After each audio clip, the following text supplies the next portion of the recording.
What's up, everybody? Welcome to more Heroes of the Storm on the channel here. I'm getting a little bit lazy these days, as you can see, so once again, just like with my normal streaming setup, currently we're going into a best of 3 series, which is actually pretty awesome. We are looking at the quarterfinal of the Topachat Tournament, and you might have seen a few of the videos already around on the channel when we were in the group stage. Now, of course, things are about to get serious with the top 8 entering the bracket phase, and we are starting with Gamers2 versus Kinguin in a best of 3, and those two teams go up against each other on Cursed Hollow first. It's a pretty cool series in general, but we have in this case once again this battle for Illidan and Tyrael together with an Abathur. The composition is extremely popular these days. After everybody thought that Illidan was dead, now suddenly he is back and he is being played a lot with Tyrael and especially with Abathur. So the teams are in the draft trying to pick the heroes away from each other and also of course banning them out. Gamers2 in this case, they got the Illidan, they prioritized him right at the start, and they also got a Tyrael with this. They're even running a Lost Vikings in this composition to get even farther ahead in experience while they are trying to set Illidan up in a way that he can actually jump the opponent's backline. And in this case we are seeing for Kinguin the Abathon. They also have a Khaldor, they have a Vala in here, and we see them at the front line with a Muradin. So very strong setup for them too. The winner of this series will go up to the semifinal, obviously, and go up against TeamLiquid there. So it's going to be a pretty tough match either way, but guys, without further ado, let's jump into game number 1 to find out who's going to take the lead here in the quarterfinal of the Topachat Tournament between Gamers2 and Team Kinguin.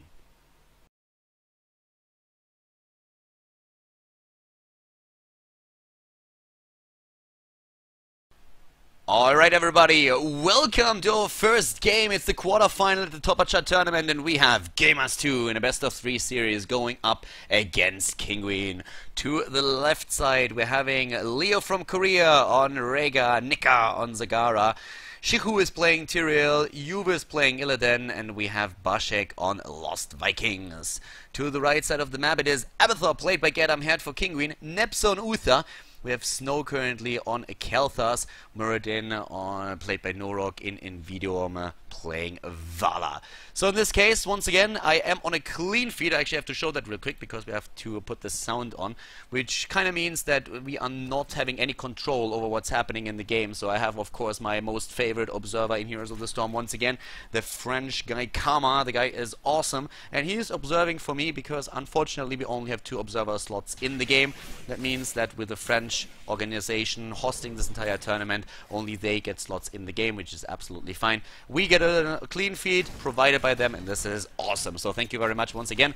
Now let's find out which team is able to move on to the semifinal, where TeamLiquid is already eagerly waiting for their next victim.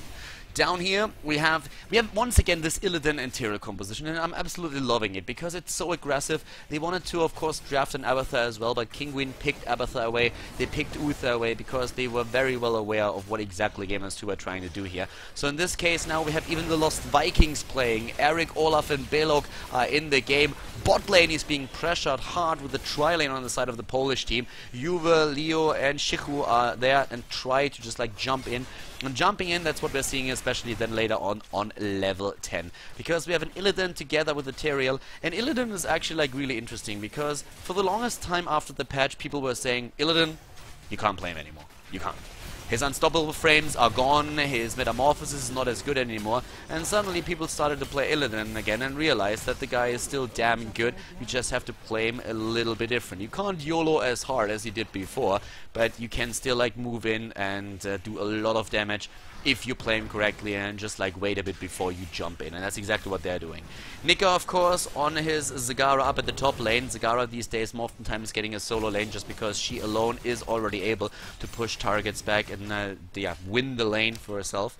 But as you can see here, we have in regards to the talents on Abathur at least a hybrid build. We don't know exactly yet what's going to happen on level 4 if he goes into his support talent here, but of course when you go for the Locust talent on level 1, then you already have a very good start. You will take on 13 and 16 then also the Locust talents, and that makes you a force to be reckoned with on the map when it comes to pushing power, and this is exactly what they're aiming for here.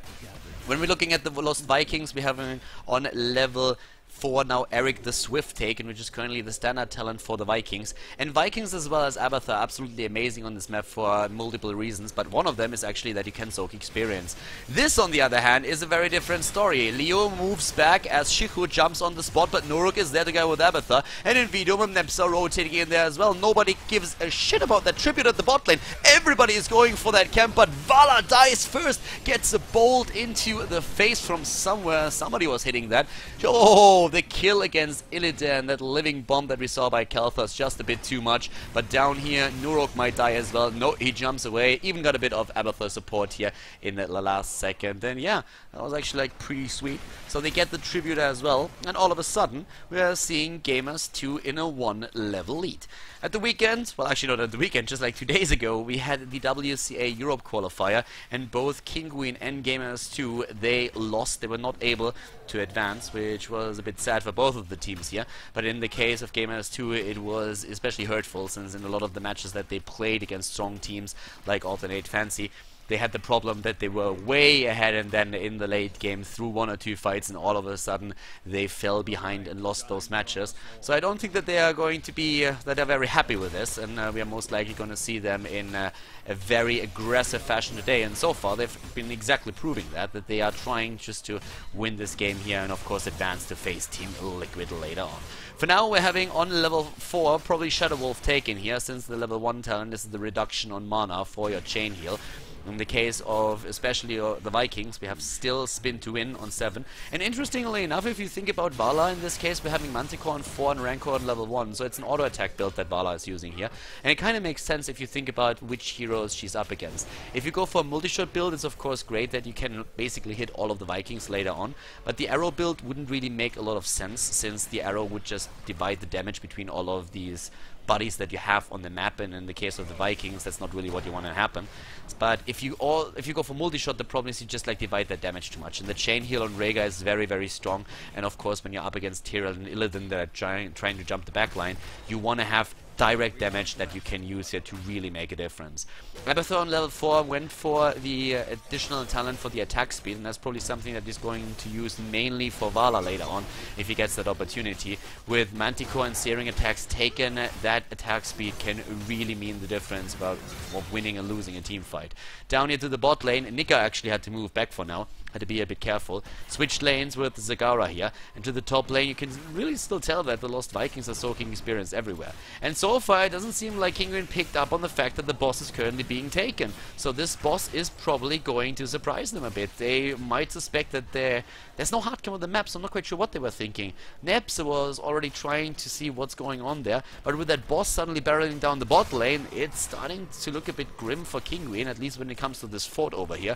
A mule already dropped, and Abathur can really help out in a situation like this, but with 4 heroes pushing in with the boss, there's very little that you can do to help this. The mule is already dead, and they're just moving in, as you can see, to take this first one. A tribute, at the worst time for Kinguin, spawns at the top of the map, and immediately a rotation from the Polish team. They move up to the top, and this will be the cursed tribute, and they have level 10. Just like that, they have level 10, a massive lead, and Kinguin won't be able to fight for this one. They just can't. They can't move in and try to fight for it. They might try and delay it a little bit, but even if they do that, I don't think they have a chance in the world to hit level 10 fast enough to really contest it, and they're not even trying to delay. They know that they're going to be cursed, and they just accept it and say, okay, we have to deal with it somehow. Liu is moving in from behind. There's the Maw. They're trying to go for it. That gate is there. You could use that to move out and go for Zagara and trap the rest inside, but they don't, and we have everybody just jumping in. Illidan going for Kalthas, dropping him here. And Nuruk now on the run, as well as Nepsa. They barrel through the gate. Nepsa low and about to die. Illidan goes full ham. Yuba wants to jump in. He wants Nepsa, and he gets him. Takes him out. We have the support thanks to Rhaegar with the Lightning Shield. Went on level 7, not for Cleanse, but for the Lightning Shield talent, so that Lightning Shield does not only give you the extra damage, but an actual shield too. And we still don't see level 10. And without level 10, they cannot hope to win a fight here. So the top lane is being pressured. We have one of the Vikings still there. It is, in this case, Eric. And in the mid lane, you can see that this fort is already ancient history. So they take this. They move straight up to take one of the bruiser camps away from their opponents as well. And keep in mind that there's even a boss that they could aim for next, even though they are now on the same level as their opponents, since we are finally having level 10 here for them. With that, the ultimate evolution, actually, I'm still thinking about what exactly he is going to do with that. Are we going to see a copy on whom? Well, it could be the Khaldor in this case. It could also be the Muradin. You can go for Vala. The problem always is that you do not inherit those talents that the heroes choose, so that's a bit of an issue. Oftentimes on this map you see the monstrosity instead because of the pushing power, so that might be one of the things that we are seeing here. But we have also no Strafe, but a Rain of Vengeance. The problem with Strafe, of course, is that if you take Strafe, Judgment is waiting for you. And this is, of course, Tyrael, who will always just wait for an opportunity to jump in and disrupt that. It's interesting that Gamers2 just lets that boss happen. They don't really care about it, so they're in the mid lane still occupied with the Vikings doing damage, and they're 2 level ahead, but it surprises me a bit that they just simply let that boss slide, and now they have to defend against it. Not that it's going to be a problem for them, I mean, far from it. They already have a siege giant camp that is helping them with the defense. They have everybody else here at the top lane too, so this is going to be an easy deal for them. 4 kills versus 1 in this game so far. Level 13 versus 11, and that of course put the extra talent into the hands of Gamers2. The Polish team is starting to move in, and they have now jumped on the Vikings. We're seeing them on level 13 with the healing surge, and on level 16 we're going to see the tidal wave then, and with all those talents they will be able to get a huge amount of healing out on the side of Rhaegar. Mutalisk is being used for Zagara here, and imposing will for Tyrael, and now they just rotate again. They already dropped the fort up at the top lane. That's more experience for them. They nearly keep that 2-level lead that they already had earlier. Bashek, the former Pushik team player, is starting to move in, and they're going straight for the trap here. Jumping in, going for Snow. Here comes the Judgment, but he gets cleansed out, and Illidan is jumping in now as well. But great Rain of Vengeance, a really good one. That Morph for now locking them down. Divine Shield on Uther, and that means the death for Muradin. Uther is only thinking about himself. Nepsa keeps himself alive, but, well, Muradin is down, and here comes the rest of the team. Dead and dying. Invidum, the only one who's still alive, and, well, if Illidan really wants him, he might be able to close the distance and jump in, but he doesn't even have to. They just go for the keep here. Dominant performance so far on the first map by Gamers2. Really working well there. That Tyrael-Illidan combination is working just so well. The problem, of course, is still that those Vikings have been soaking experience the entire time, and that was one of the main reasons why Gamers2 always was ahead in experience. And if you think about the game now, the really crucial part was that third tribute that was spawning at the top of the map, where we had level 10 for Gamers2 and only level 9 for their opponents. So getting those early kills and then the experience of the Vikings, that was a really crucial part here. Nepsa is already moving over. It's the first tribute for either one of the teams, and at this point they are both aiming straight for it, but it doesn't really matter too much who's gonna get it here, at least not for the next few minutes. Oh, Nepsa gets it just in the last second. Norok, Shihu is there. Are they going to jump in? Seems like they are. And the Vikings moving down. We have Abathur there. That could be a potential Abathur kill. Bashek is still here. He sees Gerd. They're trying to move in. What's Gerd doing? They're trying to move to the watchtower. Gerd is already rushing away. Uh-oh.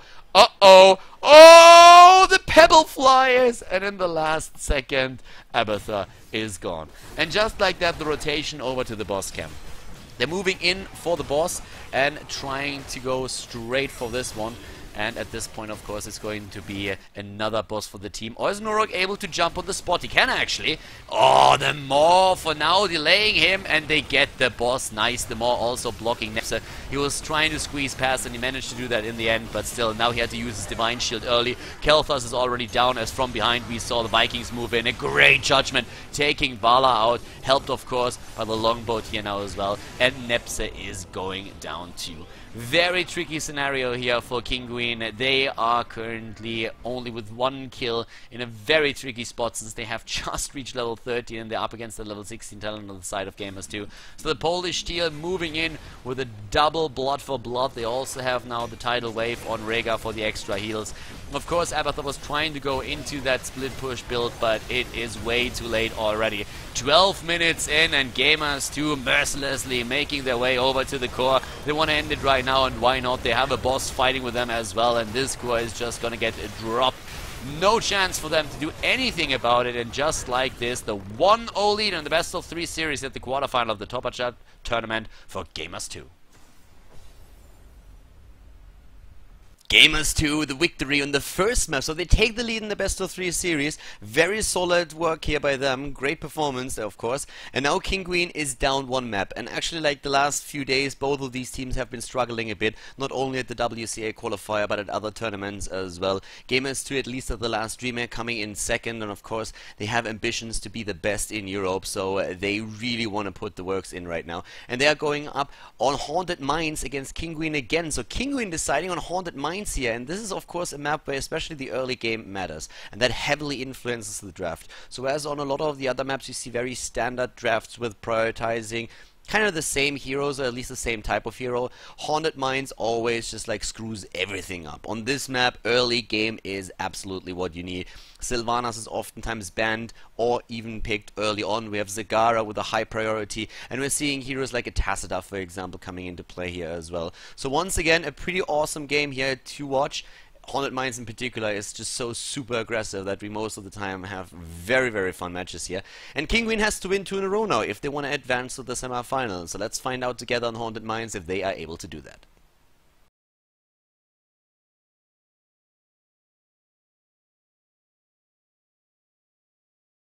Alright everybody, game number 2! Gamers2 versus Kinguin, and well, let's be honest, Kinguin in game number 1 they got enumerate. But right now they are back and back with a vengeance, at least that's what they're trying to do. To the left we have Gamers2 with Lily, played by Leo from Korea, Yuvon, Sylvanas, Bashek on Tyrande. We have Nika with the second specialist on Zagara here, and Shihu on Arthur. Whereas to the right side of the map, the Kinguin set up with Neps on Malfurion, Norok on Murden, Snow on Jaina, Get Amhead on Tacita, and Inviduum on Zebo. Of course, on a map like this, early game setups are the ones that really reign supreme, and that's exactly what the teams are currently aiming for here. With Sylvanas and Zagara already on your lineup, you can always push that golem lane so hard, and that's exactly what they're doing. And as a rule of thumb, you always want to push your golem lane. The only reason why we're seeing Kinguin rotate up to the top is because, well, with the Zagara and Sylvanas against you, you're not going to win that push battle. It's just not going to happen, so you have to defend. But in general on Haunted Mines you always want to have a quad lane on your own golem lane, and then have one hero with a little bit of area of effect damage at the other lane. That's the rule of thumb. Once the Sylvanas is in play, or Sylvanas Zagara as in this case, the rules change a little bit. But at this point we're already seeing a Lily of course in play, and that's why, because we had 2 bans on healers here. Uther was banned out early on by Kinguin. They just wanted to make sure that there is no nasty surprise waiting for them, and now we all of a sudden see Gamers2 with a Lily because they were forced into the hero. So at this point we're having 4 heroes up at the top. Oh, the lockdown! And nice! A good snipe against Jaina, but Arthur's the prince! The Lich King is dead. The thing is that Norok on his Muradin is also pretty low, but we are still seeing the teams push in. Keep in mind that these early game kills are not really too important. It's not like it's okay to feed in the early game, that's not what I'm saying, but like you don't get a massive advantage by getting a kill here. If you can make something happen with that kill, then it's a different story. Saying, for example, you have suddenly like 4 versus 3 heroes on the lane, you can push a tower down. Just look at the ammunition that we have on those 2 towers. If they are able to just like burst one of those down, that's already a huge win, because the golem later on will not have to go through that. Once the mines open, and that's going to be the case for the first time in 10 seconds, that's exactly when we are going to see the party start. Get the party started on what is it today? Thursday, Friday? I don't even know anymore. Oh, look at Neuro and Invium. Both of them are so low, but Gamers2 the first ones to get into the mines. To be honest with you, the setup that we're seeing here for Gamers2 is absolutely amazing, and they're already in a 1-0 lead here in the quarterfinal, so that means that if they take another map, either this one or the next one, they will have won the quarterfinals, and they will move on to face TeamLiquid in the semis. Down here, Juve is starting to move in. 30 skulls already for the blue team. And it looks like, for now at least, Gamers2 is also going to be the team that hits level 4 first, and there it is. Can they make something happen? Yes, they have that time window, and they use it. They get the kill against Jaina, and there's a lot of damage suddenly missing. Norok jumping in, they're trying to kill Yuba, but they're not getting Sylvanas. Really well played by Gamers2. That stun is missing, unfortunately, for them, but Norok is so low that he can't do anything here. He has to move back. I actually thought that he was dying as well, but he wasn't. And it's still a massive surplus in Skull that we are seeing here for Gamers2. So right now, the party is really starting here. We're having both of the teams just aiming for additional experience, especially on the side of Kinguin, since they realize that they won't be able to get too many skulls in the mines. They have 2 heroes down there now, though, to at least farm those small camps, and it looks like they head even over up to the top right, as Shiku is, wow, Shiku is just being back here, and he was barely not scouted out by his opponent. So all of a sudden it's actually 39 skulls against 31, and the only thing that is still remaining is that boss at the bot lane. If I was Gamers2, guys, to be completely frank, I wouldn't even go for the boss. I would just like push in the lane. I wouldn't really care. With that setup that they have, they can drop those towers within seconds. I don't even understand why they're fighting here. In my opinion, there's no reason. I mean, you get like a couple of skulls, so what? What's the big deal? If you push the top lane, then there's 2 towers down at least, and if your opponent still insists on taking the boss at the bottom in the mines, you can drop that fort as well. So this is actually like kind of interesting. They feel like they have the much better setup for the fight, which indeed they may have. And they are trying to take down their opponents here. That Blizzard is hitting home on the other hand, and that was a really good wall of zombies that we saw there too. But as you can tell, Kinguin is dropping rather low here. We have as talents even a healing ward now taken on the side of Tacita. And as you can see, from Malfurion, it's a Loon's Grace on level 4, on level 1, the additional damage against Mercenary and Minions. And now, as it is still the first Golem, it's very important to take a Siege Giants. A lot of teams still make the mistake that they move on to the hard camp when there's no reason to do that. You expose yourself, you open yourself up for a gank, and this hard camp doesn't really do a whole lot on this map. If you can get it, if there's no problem, if you know that your opponent is not going to catch you, and if there's enough time to also get your Siege Giant camp, then by all means, go for that hard camp and take it. Why not? But in case that you're not 100% certain, it's always about this camp here. And I have no idea what Kinguin is doing. They take their giants immediately, and that's a massive mistake there. And it looks like the camp is also taken on the side of Gamers2. That's really surprising. Like, both of the teams screw the timing up. You want to time your giants in a way that right now you would take the giants when your golem is passing your own fort. That's when you take those giants, just because that means that the siege giants arrive behind the gate so that they can help with the defense. I have absolutely no idea what both of these teams were doing there. That's a mistake from both of them. So they were trying, I can understand it a little bit from the side of Gamers2 because they wanted to pre-push the lane and they wanted to have all 5 heroes here in case that there was an attack. I suppose that's the logic behind it. But if you are up against such a 60 skull golem, then you need to make sure that your timing is right for those giants. So that's a little bit of a misstep that we're seeing here. But still, both of the teams now adding the mule to their setup, and Norok is jumping in from behind. They're trying to get the damage in with the Blizzard, and they get a lot of that, but you can really tell that up here at the top, the push that we are seeing thanks to Nika and Yova is very dangerous. With that Shadow Dagger alone and the black trade that he can use therefore, they can always disable that fort for another second or two, and then make sure that the boss is gonna get a few additional hits in, and that's exactly what's happening here right now. The golem at the bot lane, on the other hand, is still doing some damage as well, but it's just not as powerful, and they can drop a mule there at any time. Up to the top, the fort is already gone, and yeah, down here, still alive. So in this case, they should be able to rescue it and save it, and move down with every single hero that they have. And on level 7, we see, by the way, Remorseless taken on Sylvanas instead of Unstable Poison, which is oftentimes the standard talent to take, especially, of course, if you want to have pushing power against those minions. Since we're only having those 2 lanes, they decided to forego the talent and instead go for the additional damage here against the target. So that kind of works if you want to have a bit more DPS, and with the lineup that they're running here, it makes sense to go for something like this. So we have been taken, of course, on the side of Nazeebo, in case you were wondering who actually took the mule. They had 3 heroes that could go for mule, and we had Tacita taking it, which makes the most sense, since Tacita for them is more of a utility hero than a damage dealer. So he can pass upon that static charge and to say, okay, we are going straight for our mule on him, and we at least give Malfurion the enduring growth, and we are going to get the Gatebin on Nazeebo there. So it's all good. Level 9 versus level 8, it's really all about that pressure at the top lane and dropping those structures so that the golems are threatening keep and core early on in the game. But still, establishing an advantage in experience is of course important, especially when you are talking about the second mine phase. Then you could get level 10 once the mines open, and that is of course a super cool lead that you have there, and you will be able to get some skulls or a skull advantage on top of that. Oh, the attempted lockdown by Shiku here, going for the Frozen Tempest, not even using his Howling Blast, since he was just waiting for Nuro to jump back. The Mule already being used, but that's not going to help those 2 towers. Whoa, the stun, really well done, and Muradin is down. Oh, that was really well done here on the side of Gamers2. Lily in the back is going straight for her ult to heal everybody up to full health once again. Very nice move by the Polish team here. And they are again in a great position in this series right now. So this is for Kinguin really becoming a problem, and a big one at that. WCA qualifiers didn't really go too well for them, and now they are once again behind in levels and in talents, and that could be another kill already. We have Arthur's moving back, but he's the one to die, as the Maw is just barely hitting one of the heroes. Get Amhead rushing away. You see Vito Minoru moving into the Starfall. They're trying to get another kill here. They have level 10s now too, and we have the Ring of Frost. What? Oh my god, Jaina with the Ring of Frost! What's happening? The ring is hitting Zagara and down she goes. No water elemental on Jaina. This is the first time in competitive that I see the Ring of Frost taken over the water elemental. Oh my god. Wow, they could have gone for the double summoning here, but they didn't. So Ring of Frost intentional or not, that's the question.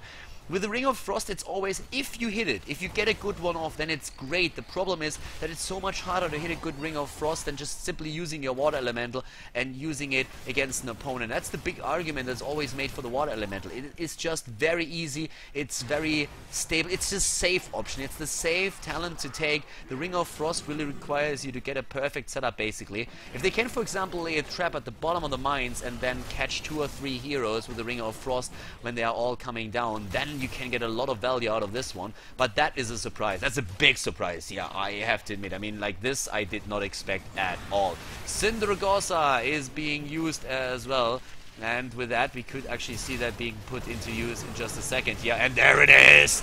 Hyunmaru is already rushing in Cindergosa, and we have immediately Muradin in his avatar form. He is ready to fight, ready to battle. Gary the Gigantian is already in hot pursuit of the team, but we have now the skulls are basically even split, 54-46, roughly the same here. So pretty interesting to see how exactly they are going to deal with this one.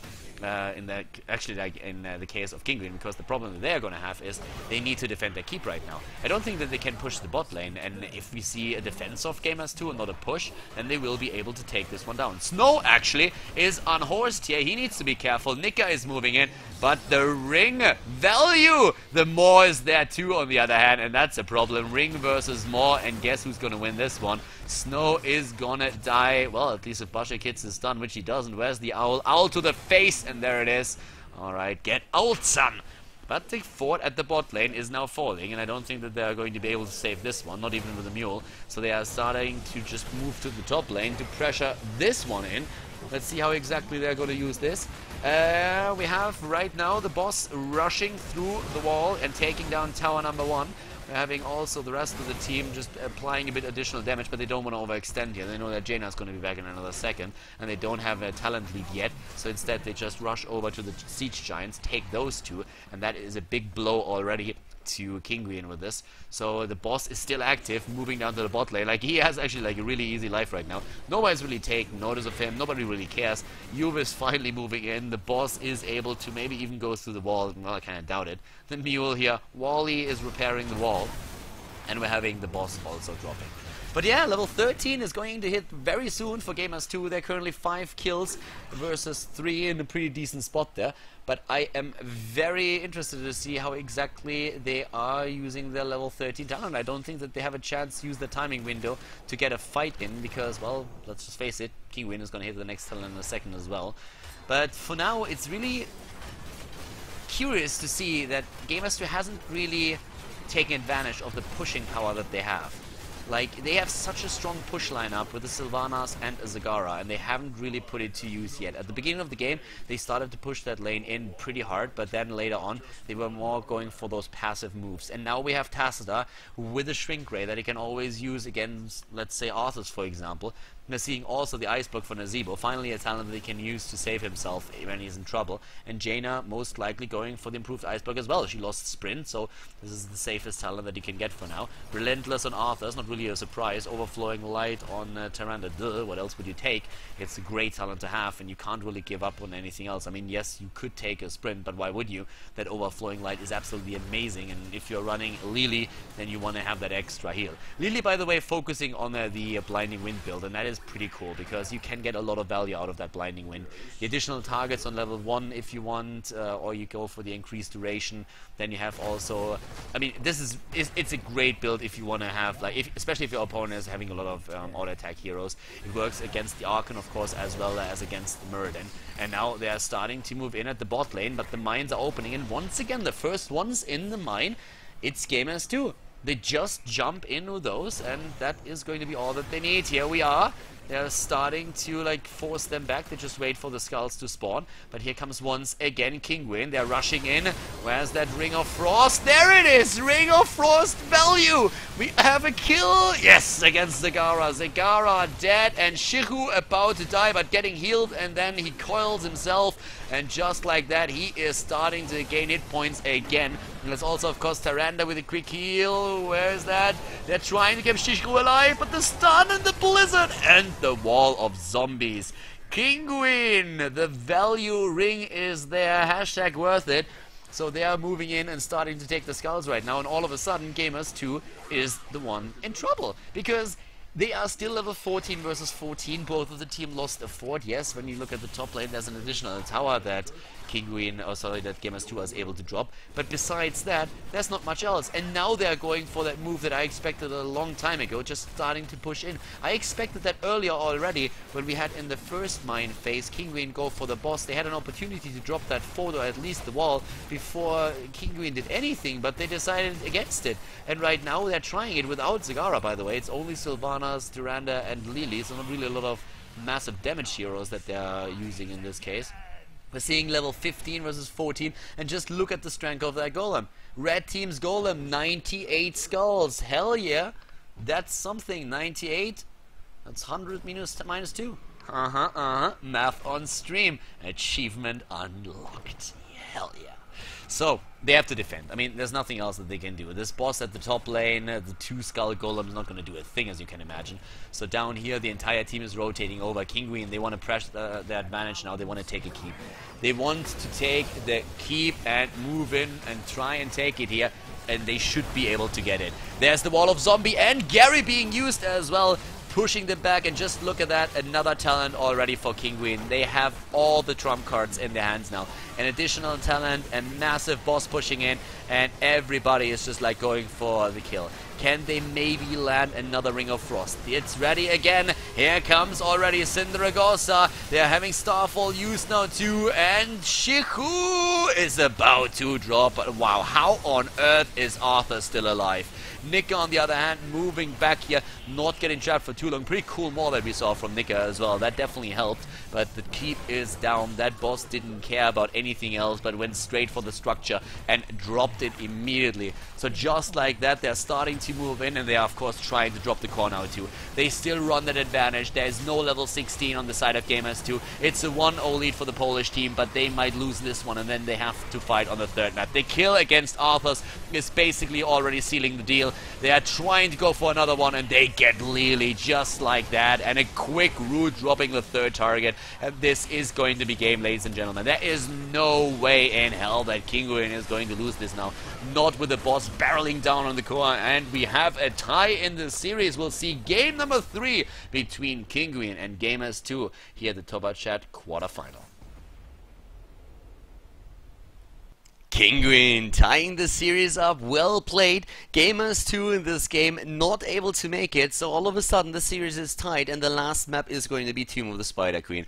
On Haunted Mines, Gamers2 was not able to take down Kinguin. Now they have another chance, but of course the same is also true for the German team. Germany versus Poland here once again, and Tomb of the Spider Queen is actually a map where Kinguin traditionally is extremely strong. They love to play Zagara here, and that's exactly the hero that they picked up first. Gives you a lot of control in the middle of the map where you want to get those 2 turn-in spots. But we have also quite the aggressive setup here for Gamers2, so it's not going to be easy for Kinguin at all. They're running this here with a Tyrande, which was a little bit unexpected, but they have quite some stun here, and Uther is there to provide the second stun. Tyrande can also, of course, then try to get hers in, and also the Hunter's Mark, and therefore you are trying to just like burst down one of the targets. But if you look at the setup that we're seeing here for the opponents, for the Polish team, we're having an Abathur now in the game that can really assist the rest of the team and try to make sure that Tyrande is not getting these kills in. It's also a Muradin that they're running, and they have a lot of mage damage there too. And a Zebo, a Jaina, so that's a lot of power that you have, especially in your backline. And Gamers2 is of course going to try to go up against TeamLiquid, but the same is true for Kinguin. The last map, the deciding map in the series. We're going to start with it right now without further ado here at the Topachat Tournament.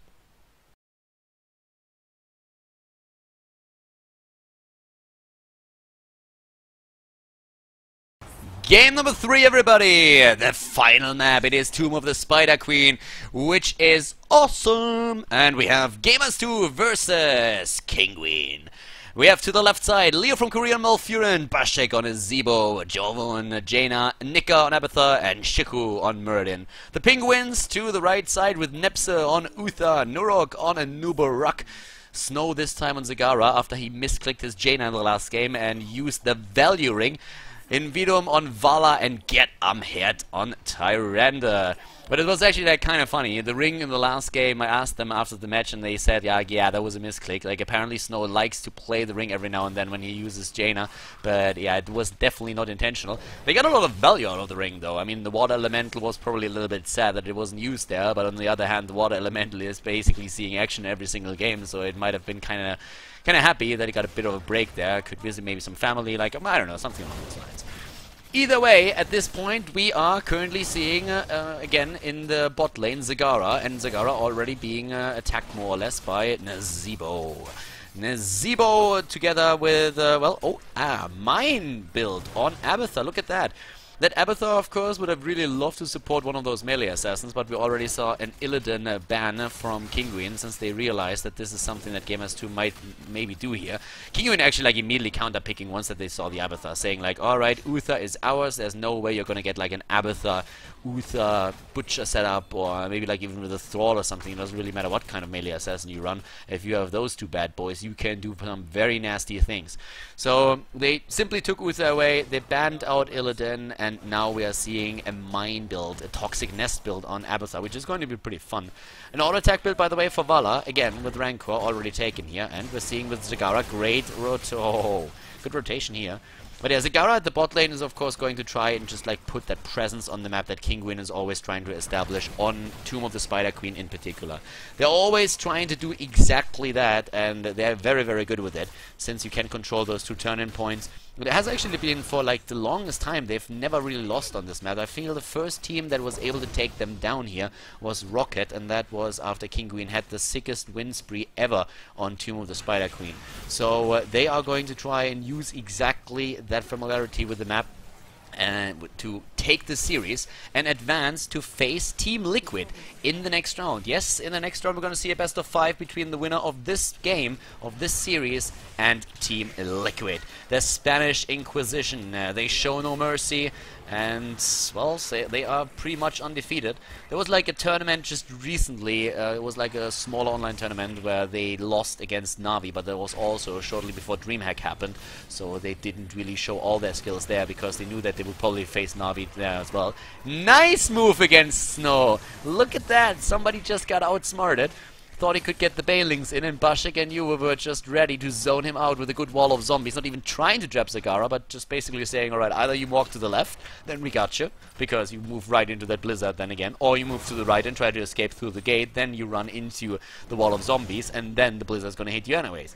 Very well done. Checkmated Zagara, and that worked wonders. Good job. So, once again, we have now global mines as well. Abathur is going to put those things everywhere, and of course then later on we're also going to see the slow on the mines too. Gathering power on Nazebo taken on level 4. No spiders. And that is an interesting change here. Normally on level 4 you see the spiders taken, and then also on level 17. But, yeah, 17, exactly, Khaldor. That's what happens. On level 17 you take your special talent that is hidden from most players. Only the most awesome ones unlock it. Everybody else is stuck with the 16 talent. No. So it's of course the level 16 talent where you take the spiders then as well. The leaping spiders, which are extremely annoying. But for Nazebo here we see him with the gathering power. As you can see, it's also the additional charges on level 4 and the cooldown reduction on those nests. It's super annoying, and here is the extra damage. The slow is going to come in too. I actually think that on this map in particular, it's probably extremely annoying. I mean, didn't take global here, but still, like, this map is so small, no matter where you are with Abathur, you're going to be able to get, like, those mines nearly everywhere, and this must be a bit of a pain, to be honest with you. So the teams are trying to turn in their gems, and that means that for now Kinguin already have 47, and with them having 47 gems, that is pretty cool, actually. That's kind of nice.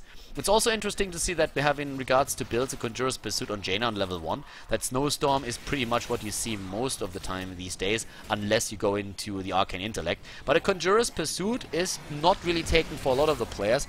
But if you give up on the Arcane Intellect on level 1, some of the players head into a Conjurer's Pursuit, and if there's one map where it makes sense, then it is Blackheart's Bay and Tomb of the Spider Queen. Those are the two maps where you get the most the globes of regeneration, and then it kind of makes sense to go into a Conjurer's Pursuit. So this is what we are seeing here right now. We have this one of the reasons, by the way, why we have Regeneration Master taken on the side of the Nubarak, because it's just a great map to collect them. You can just move from one lane to another without losing too much EXP and get them quite easily. The level 7 talent without any big surprises, but Abathur could go for a mule here, and that's probably why he's waiting. Just waiting to see what happens with that first Webweaver wave, if he really needs those additional mine talents right now, those toxic nest talents.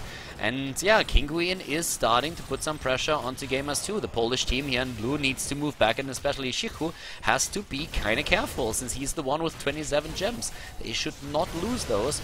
Abathur still not taking a talent, Endless Creep taken on Snow, and he is everywhere with those. He is everywhere. It's basically like he's littering on Tomb of the Spider Queen.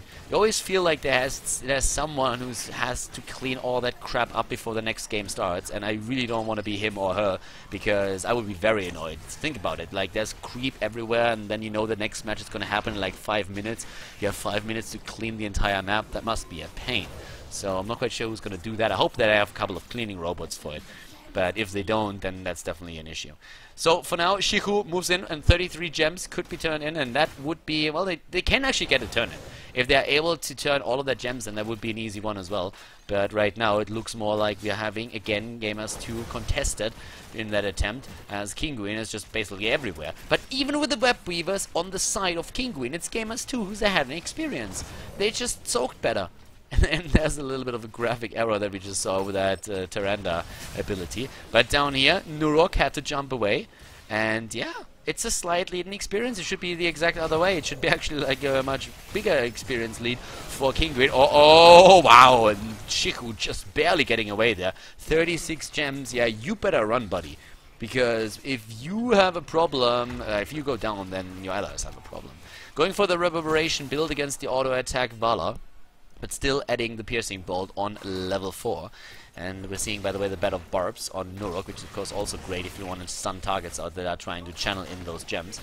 And both of the teams are just waiting for level 10. It's really just the attempt to wait for level 10 and make that happen. And of course, controlling the turn-in spots and getting your own gems turned in. So at this point, we have Juve again there. But with all that creep, I mean, what are you going to do? Look at those mines, by the way. So annoying right now. Abathur made a choice. He went for Mule. Did not go for that extra down. Here's the level 10. A tiny little bit faster. Gary the Gargantuan. Look at that. No Ring of Frost, but the Water Elemental. Who would have thought? Yeah, and with that, of course, Water Elemental hype. Shichu with the Avatar already being used. And we see Abathur going for the Ultimate Evolution. Going for the Abathar copy instead of the Monstrosity. With now the Maw taken. We're seeing a Rain of Vengeance, Starfall, Divine Shield, and of course Web Blast. So it's all about controlling this map once again, and the teams are still dancing around those two turn-in points, trying to turn in or make something happen there. Oh, stun attempt once more, but so far Tyrande not getting too much in here. Even using now the Starfall to make sure that they're not getting a turn in, and it was a successful attempt at that. At the bot lane, Zagara still doing her thing, pushing in, trying to rotate now to the top to maybe put a bit of a surplus onto the mid lane and then get a kill. That's all that they need, but it's also true for Gamers2. The Polish team is just waiting for one of the heroes of Kinguin to overstep and expose himself, but so far not happening. Nurok could turn in 2. They're trying to. Neps is gonna get his 2 in. Well, I mean, yeah, you have to start somewhere. A small step for Kinguin, or a big step for, yeah, you know the drill. So, oh, Shichu pulling a Nomi here, missing the Storm Bolt. Nurok just barely moving away from this one. I mean, I wouldn't have had any consequences either, but still. So Shiro by now has 50 gems. Like, he can turn in and get those web weavers on his own. He doesn't even need anybody else to make anything happen there. Shiku again on the move, but the beetles are annoying him a little bit. And right now, Shiku is on the run again. Nurok is there. Where's that Storm Bolt? Clapping. Uh-oh, stun number 1, stun number 2, and the jump. Shiku still had that ready and can now easily get away. 29 of those gems have been turned in by Gamers2, sorry, by Kinguin now. And if they get another completed turn in before Gamers2 does, then not only do they have a second wave of web weavers, but they have a pretty good chance of taking down a hero or two, and maybe stealing a few away from their opponent. Again, the web blast being used, even a heroic ability being dropped now, just to make sure that he couldn't turn in. And Shiku, now he's gonna get it. Yes, there's the turn, and Bashek was actually like getting in the way of the Banelings. He's not Bruno Mars, he's not catching grenades for Muradin, but he's catching a couple of Banelings, which in my opinion is even braver. I mean, Bruno, he's showing you off here because, let's be honest, the grenade, easy peasy, you can throw that back. Try throwing a Baneling back. That's not working as well. And that's not only one Baneling, that's like 5 or 6 of them.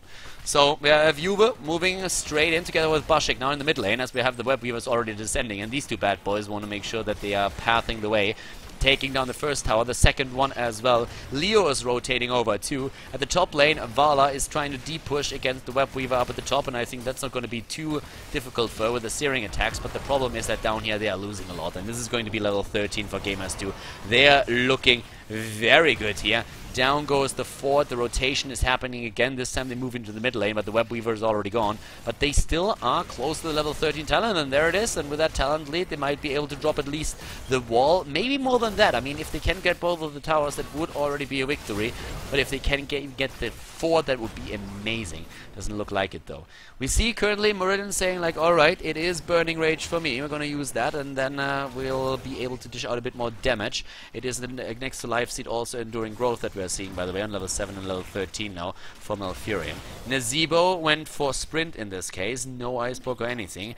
Ice Block shenanigans still going strong for Jaina. And as you can see over here, another turn in. And the Red Web Weavers were this time a bit faster. We still have 81 gems on the side of the Polish team. Gamers2 has 81 of those. And 52, even with that second turn in, still remain in the hands of Kinguin. And that means that they could get a potential third turn in here. Wow, look at all those spell shields, by the way. Oh my god, they really hate Nazebo Jaina, don't they? And I mean, I can understand why. Once again, keep in mind that we are casting off a clean feed here, so I don't have any direct control over the observing here. Oh, Ice Block already been used. Juve maybe a bit too fast with this one. Web Blast got thrown out by Nurok. Not quite sure if that was a bit too hasty. Oh, and the kill. Nurok got wrecked, and just like that, it is 2 kills versus 0. And basically a guaranteed, not really a guaranteed turn-in, because those Web Weavers are still all alive. So Nurok is probably going to be back by the time that Gamers2 could turn in again. But still, 14 versus 13 right now. And we have up at the top here, oh, to the bot lane actually. That's a pretty nice push. They could go through the wall. You can really tell that Gamers2 is currently capitalizing much better on their Web Weavers than Kinguin does. Kinguin is not getting too much out of the objectives for now, and that is a problem. That's actually a big problem. They had 2 objectives already, and they still haven't killed a single fort. And they are in a position where they are trailing behind in experience as well. Kinguin is playing a decent game, and they are controlling those spots really well. I like that. The problem that they still have is they don't capitalize on the Web Weavers themselves as well as they should. And now they still have 55 gems. They should turn those in. They could turn them in. They have 104 for their opponent. And this is getting a bit tricky. This is getting really nasty. With level 15 versus 14, that also means that level 16 should end up in the hands of Gamers2 much faster. Unless, of course, there's now a big fight with an even talent where suddenly Kinguin is turning the tides. Since that's basically what they have to do.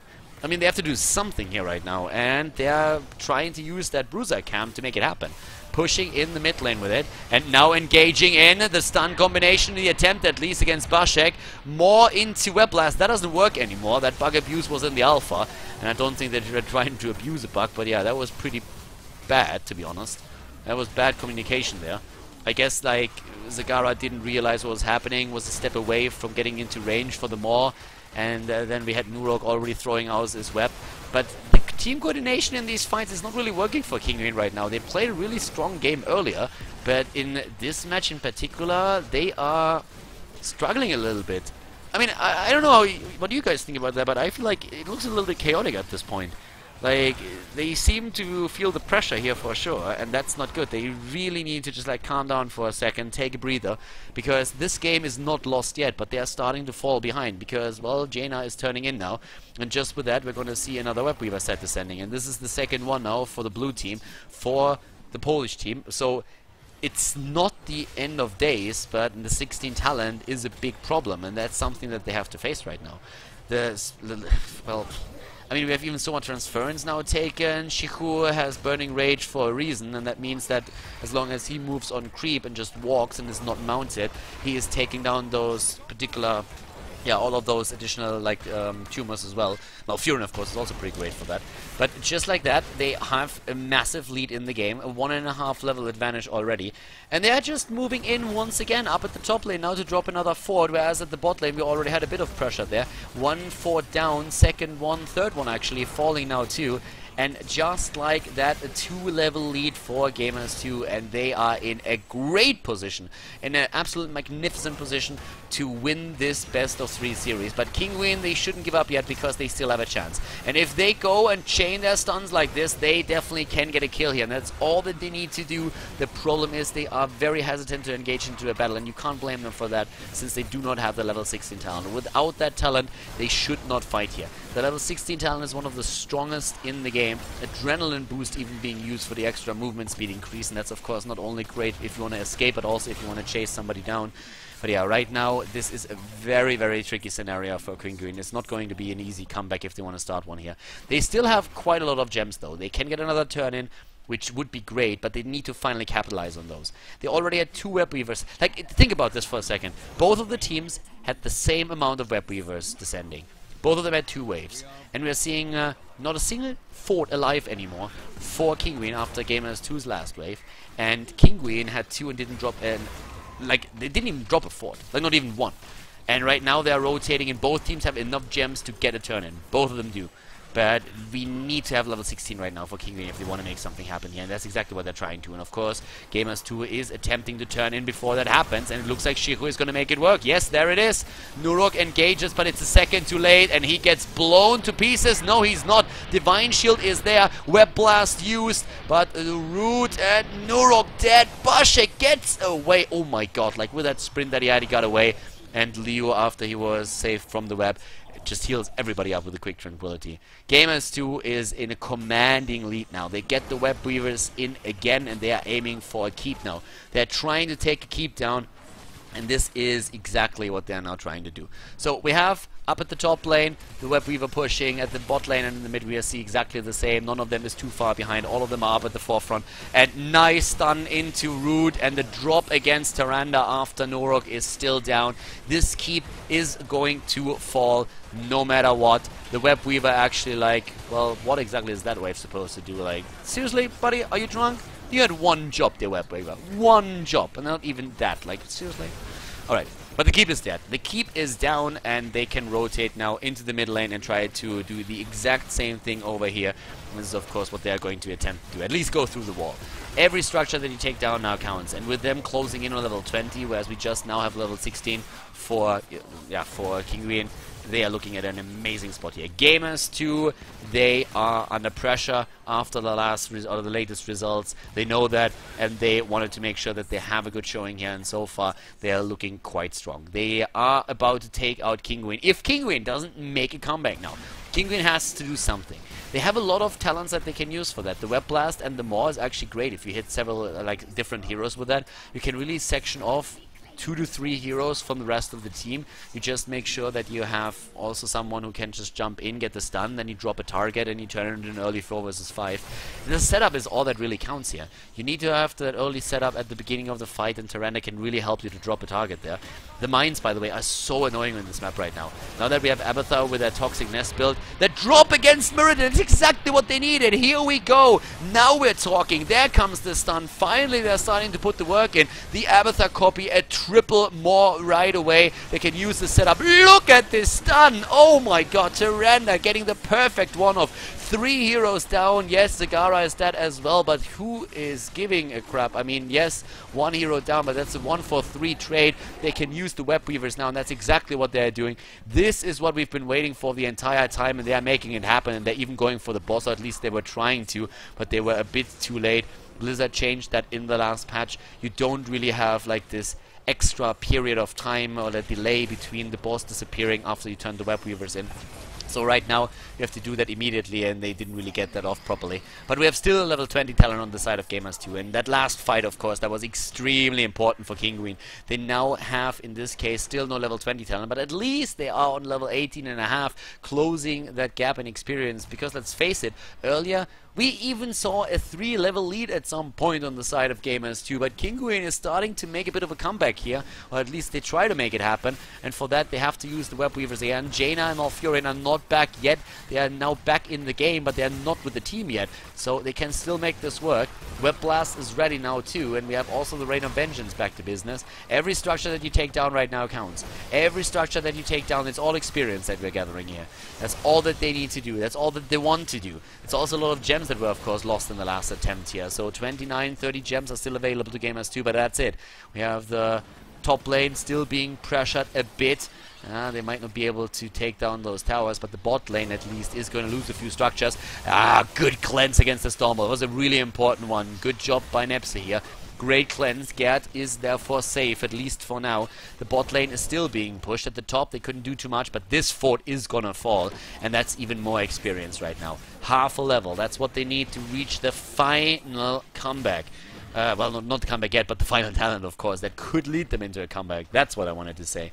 So yeah, they have the opportunity here. They could make this work, but for this to happen, they need to make sure that they get this additional level before the next team fight happens. And of course, Gamers2, they want to capitalize on the level 20, and that's why they're moving onto the bot lane right now. They know that this fort is, or the keep is nearly down, and they just say like, alright, we go for this right now, right-click that thing, and then we can just like head back, and that's exactly what they're gonna do. There's the Blizzard, boom, the kill. Nice stun attempt, but a great Bolt of the Storm by Juve, realizing that that might happen, probably had his hands on the key already, and then when he saw that circle, he was out of there, and he should have.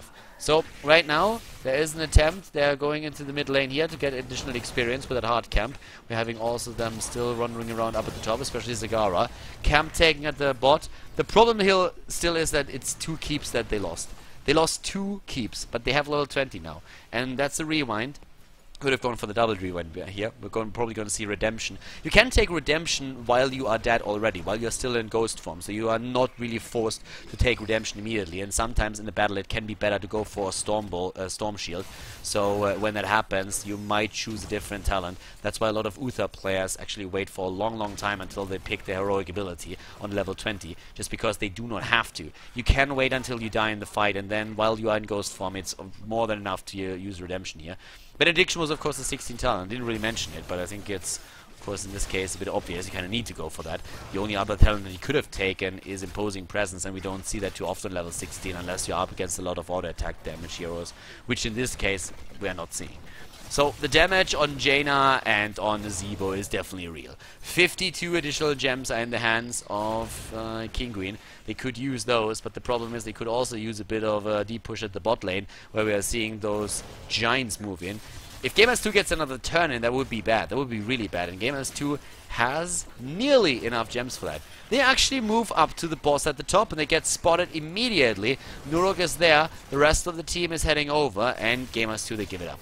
They were just hoping that they wouldn't notice and were busy defending their own base, but here we have a potential engagement. Not quite just yet. Jaina waiting over there in the steam, making sure that she has a good angle. And there it is, the double Jaina. They're moving in and trying to go for the drop. Nice Divine Shield, and also move back, keeping Vala safe. Starfall being used. Everybody jumping in right now. Where's the web? Not used yet. There it is, into the backline, making sure that the healer can't do anything, and at the same time they're going for Shiku. But already we're seeing the web destroyed, and now with the Nubarak dead, they are aiming for Zagara. We have Gamers2 moving in. A nice trap here by Bashek, and Shiku jumping in. They are trying to finish what they started. They're moving in right now with a 5 versus 3, and they can easily go into the mid lane and drop their 3rd keep if they want to, but it looks like they're just trying to move around it and go for the core, and why wouldn't they? They have the upper hand right now and they're trying to use it.